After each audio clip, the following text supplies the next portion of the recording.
여러분은 세계에서 군사력이 가장 약한 나라들이 어디일지 생각해 보신 적 있나요? 강대국들의 군사력만 주목받는 요즘, 정반대로 군대가 거의 없는 나라들이 있습니다. 각자의 역사적, 경제적, 지리적 배경 속에서 생겨난 독특한 이유로 말이죠. 오늘 영상에서는 군대의 규모와 전력이 크지는 않지만 나름대로 국가 안보를 유지하고 있는 군사력 취약체 10개국을 알려드리겠습니다. 참고로 영상 속 순위는 글로벌 파이어파워를, 군사 장비 및 병력 수는 영국의 국제전략문제연구소가 발간한 보고서를 참고했습니다. 그리고 글로벌 파이어파워는 매년 세계 군사력 순위를 발표하면서 군사력 지수를 함께 공개하고 있습니다. 이 지수는 점수가 클수록 군사력이 약하다는 것을 의미합니다. 우선 영상이 본격적으로 시작하기 전에 구독과 좋아요 부탁드립니다. 자, 그럼 시작하겠습니다. 10위는 아이슬란드입니다. 우리에게 오로라와 화산의 나라로 잘 알려진 아이슬란드에는 공식적으로 군대가 존재하지 않습니다. 대신 아이슬란드는 일찌감치 나토에 가입하여 안보를 미국, 프랑스, 영국 등 주요 강대국에 의존하고 있습니다. 이들도 아이슬란드의 지정학적 위치가 러시아의 팽창을 저지함에 있어 매우 중요하다는 점을 인식하고 군대를 아이슬란드에 배치하는 등 아이슬란드 보호에 적극적입니다. 물론 아이슬란드에 공식적인 군사 조직이 없을 뿐이지 준군사 조직은 존재합니다. 바로 아이슬란드의 해안 연안과 영해를 방어하는 해안경비대입니다. 해안경비대는 병력 약 200명과 4척의 함정, 4대의 항공기를 보유하고 있습니다. 규모만 보면 웃음만 나오는 수준이지만 아이슬란드의 해안경비대는 1950년대부터 1970년대까지 이어진 영국 해군과의 대구전쟁에서 승리를 쟁취할 정도로 강력한 조직입니다. 9위는 중앙아프리카 공화국입니다. 중앙아프리카 공화국은 아프리카 중앙에 위치한 나라로 정치, 경제, 사회 등 모든 면에서 심각한 문제를 겪고 있는 국가입니다. 당연히 군대의 상황도 열악하기 짝이 없습니다.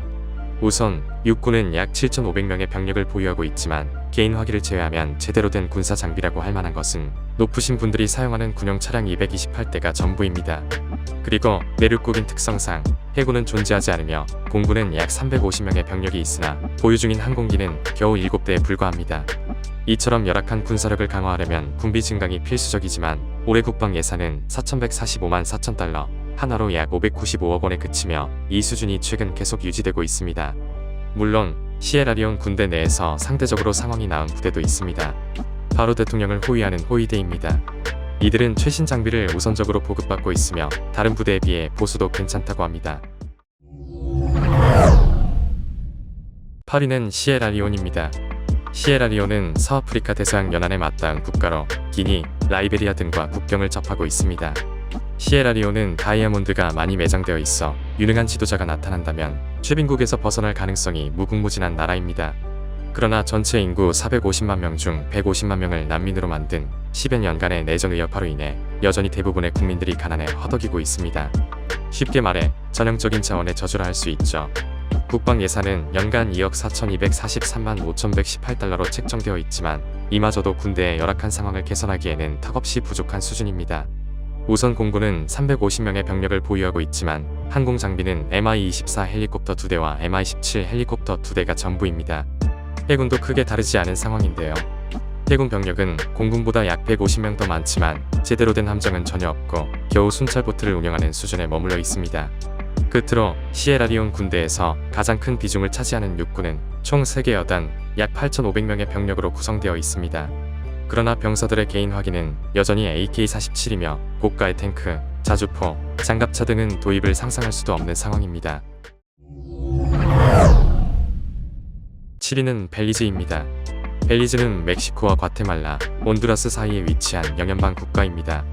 현재 세계 2위의 깊이를 가진 블루홀 덕분에 막대한 관광 수입을 올리고 있는 벨리즈이지만 불안한 치안과 경제에 무능한 정부로 인해 사회가 안정적이지는 못합니다. 그럼에도 강대국에 둘러싸인 탓에 벨리즈 정부는 나름 안보에 공을 들이고 있습니다.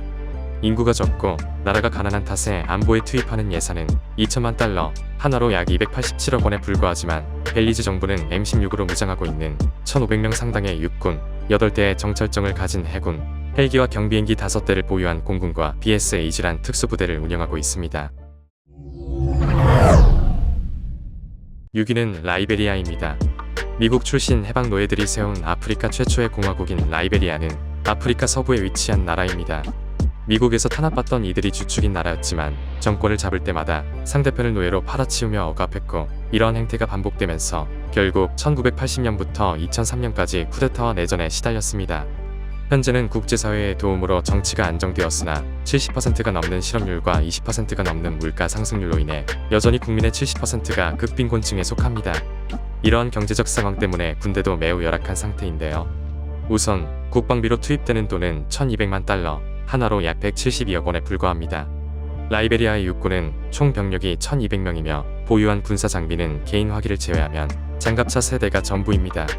해군은 병력이 300명에 불과하며 초계정 2척이 사실상 유일한 군사 장비입니다. 끝으로 라이베리아의 공군은 2005년에 해체되어 현재 존재하지 않습니다. 5위는 베냉입니다. 아프리카 경제 강국인 나이지리아 옆에 자리를 잡은 베냉이지만 나라의 상황은 최악 그 자체입니다. 우선 나라의 경제를 뒷받침할 만한 제대로 된 산업이 전혀 없어 국민들은 굶주리고 있지만 심각한 치안 불안과 정부의 무능까지 겹치면서 국민들의 삶은 나락으로 떨어진 지 오래됐습니다. 상황이 이러하니 베냉의 군대도 형편이 없었습니다. 먼저 육군은 4,300명 정도 되는데 군사 장비는 개인 화기를 제외하면 MA 그레이하운드, PT-76 경전차와 같은 군사 박물관에나 있을 법한 장비들만 수두룩했습니다. 물론 상대적으로 비중이 떨어지는 해군과 공군은 더 형편이 없었는데 우선 해군은 병력이 200명이 전부였고 군사 장비라 할 만한 것이 순찰선 2척밖에 없었습니다. 그리고 공군은 병력이 해군보다 100명이 많았지만 군사 장비 수준은 수송기 3대가 전부라서 사실상 해군과 도찐개찐이었습니다. 그래도 베냉군에도 예외가 있었는데 바로 대통령 근위대입니다. 대통령 근위대만은 최첨단 무기로 무장하고 있으며 훈련도 최신식으로 받고 있다고 합니다. 물론 대우와 처우도 베냉 군대들 중 가장 좋습니다. 베닝의 국방 예산 7,500만 달러, 하나로 약 1,074억 원이 전부 여기로 흘러들어가는 것으로 보입니다. 4위는 소말리아입니다. 우리에게 해적들의 소굴, 그리고 막장 국가의 대명사로 잘 알려진 소말리아이지만 4억 5,768만 달러, 하나로 약 6,556억 원을 국방비에 투입하고 있을 만큼 안보에 공을 들이고 있습니다. 그리고 군 병력도 육군 1만 명, 해군과 공군이 각각 300명씩 있습니다. 물론 나라 상황이 상황인지라 육군보다 상대적으로 비중이 떨어지는 해군과 공군은 개인 화기를 제외한다면 제대로 된 군사 장비가 없지만 그래도 대부분의 국방비가 투입되고 있는 육군은 군대다운 모습을 보여주고 있습니다. 우선 병사들에게 야간 투시경이나 최첨단 방탄복 등 성능이 뛰어난 개인 장비를 보급하고 있으며 70여 대가 넘는 장갑차와 50여 대의 전차를 운용하고 있습니다. 거기에다 미국이 소말리아군을 적극 지원해주고 있어 군 체계가 점점 군대꼴을 갖춰가고 있습니다. 참고로 소말리아군은 알카에다를 포함한 각종 테러 단체들과 교전을 하며 실전 경험도 쌓고 있어 사회적 혼란이 안정된다면 군사력 취약체 국가에서 벗어날 가능성이 높은 국가입니다. 3위는 수리남입니다. 1975년에 수리남은 오랫동안 이어진 유럽 국가의 지배로부터 벗어나 독립을 쟁취했지만 내부 상황은 쿠데타와 독재, 그리고 마약 카르텔로 인해 식민 지배를 받던 시절보다 최악으로 떨어진 지 오래됐습니다. 당연히 군대는 말할 필요도 없이 막장 그 자체인데요. 현재 수리남군은 육군 1,500명, 해군 350명, 공군 350명으로 약 2,200여 명가량 되지만 국방 예산이 3,283만 5천 달러, 하나로 약 470억 원에 불과한 탓에 군사 장비라고 할 만한 것이 네덜란드로부터 받은 고속 순찰정 8척과 헬기 3대가 전부입니다. 여담으로 끊임없이 발생하는 쿠데타로 인해 군인들끼리도 서로를 믿지 못해 명령체계도 엉망이라 합니다. 2위는 몰도바입니다. 몰도바는 오랫동안 소련의 지배를 받다가 1991년에 소련이 붕괴되면서 독립을 쟁취했습니다. 몰도바는 내륙국이라는 특성상 해군은 전혀 없으며 4천여 명의 육군과 700여 명의 공군이 전부입니다. 이렇듯 군 병력은 얼마 되지 않지만 장기간 소련의 지배 아래 있었던 덕분에 몰도바군은 미극이 34대, 대공포 40대, 보병 전투 차량 150대, 야포 219문 등을 보유하고 있어 독립 초기에는 군사 장비가 비교적 괜찮은 편이었습니다. 그러나 고질적인 국방 예산 부족으로 인해 군사 장비가 제대로 관리되지 못하면서 대부분의 장비가 오래전에 고철덩이로 전락해버렸습니다.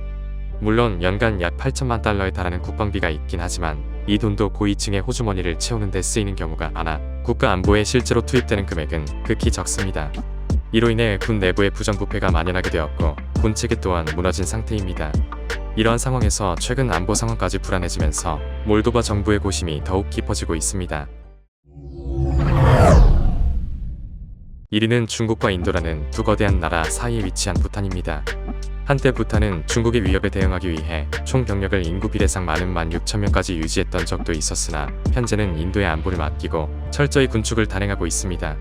그 결과 부탄의 연간 국방 예산은 2,500만 달러, 하나로 약 358억 3천만 원에 불과하며 군 병력도 7천여 명의 경보병이 대부분을 차지합니다. 이로 인해 최신식 군사 장비라 불릴 만한 무기는 전혀 없으며 국토 대부분이 낙후된 산악지대라는 특성상 휴대하기 쉬운 인사즈 돌격소총, PKM 기관총, AK-103 돌격소총, AK-47 돌격소총, 브라우닝 하이파워 반자동 권총 등이 주로 사용되고 있습니다. 또한 부탄의 영공을 지킬 대공 무기는 Mi-8 헬리콥터 2대가 전부입니다. 끝으로 부탄 역시 왕국이다 보니 왕을 호위하는 왕립근위군은 부탄 내에서 정예 인력으로 꼽히며 1000명이 넘는 병력이 그나마 성능이 괜찮은 HK-416 돌격소총으로 무장하고 있습니다. 지금까지 세계에서 군사력이 가장 약한 나라 탑10을 알아보았습니다. 아직 구독과 좋아요를 안 하셨다면 구독과 좋아요 부탁드리며 이번 영상을 마무리하겠습니다.